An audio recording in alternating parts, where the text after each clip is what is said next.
ஈரோடு கிழக்கு சட்டப்பேரவை தொகுதிக்கான வேட்புமனு தாக்கல் முதல் நாள் இன்று 3 பேர் தேர்தல் மன்னன் பத்மராஜன் உட்பட 3 பேர் வேட்புமனு தாக்கல் செய்திருப்பதாக தகவல் வெளியாகி இருக்கிறது. கூடுதலான விவரங்களை நமது ஈரோடு மாவட்ட செய்தியாளர் மணிகண்டன் வழங்கிட கேட்கலாம். மணிகண்டன், இன்னைக்கு வேட்புமனு தாக்கல் செஞ்சிருக்கக்கூடிய விவரம் சொல்லுங்க. நிச்சயமாக கோபால், அதாவது ஈரோடு கிழக்கு தொகுதிக்கான இடைத்தேர்தல் பிப்ரவரி 5ஆம் தேதி நடைபெற உள்ள நிலையில் அதற்கான வேட்புமனு தாக்கல் இன்று துவங்கியது.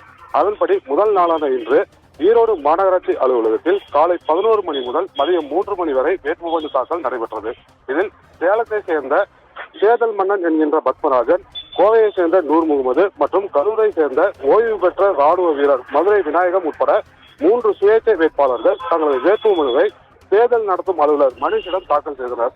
இதனையடுத்து நாளை சனிக்கிழமை, நாளை மறுநாள் ஞாயிற்றுக்கிழமை அரசு விடுமுறை நாள் என்பதால் மீண்டும் ஜனவரி 13ஆம் தேதியான திங்கட்கிழமை மீண்டும் வேட்புமனு தாக்கல் செய்யலாம் என தெரிவிக்கப்பட்டுள்ளது. கோபால், மணிகண்டன், இப்போ நம்ம தேர்தல் மன்னன் பத்மராஜனை பார்த்தோம். அதே போல வித்தியாசமான முறையில் அந்த சங்கு ஒதுக்கொண்டு ஒருவர் வந்திருந்தார், சுயேட்சை வேட்பாளர் என்று அறிய முடிகிறது. என்ன கோரிக்கையை அவர் வச்சிருக்கிறார்? அதாவது தேர்தல் டைம்ல பாத்தீங்கன்னா பொதுமக்கள் பணம் வாங்கக்கூடாது, அந்த பணம் வாங்குறது இதோட நிறுத்தணும் அப்படிங்கிறதுக்காக அவர் சங்கு முழங்க இறுதி சங்க ஊர்வலமா நடத்தி வந்தாரு. ஆனா அதுக்கு காவல்துறையினர் அனுமதி மறுக்கப்பட்ட காரணத்தினால அது எல்லாமே வெளியிலே வச்சுட்டு தனது வேட்புமனுவை உள்ள தாக்கல் செஞ்சாரு.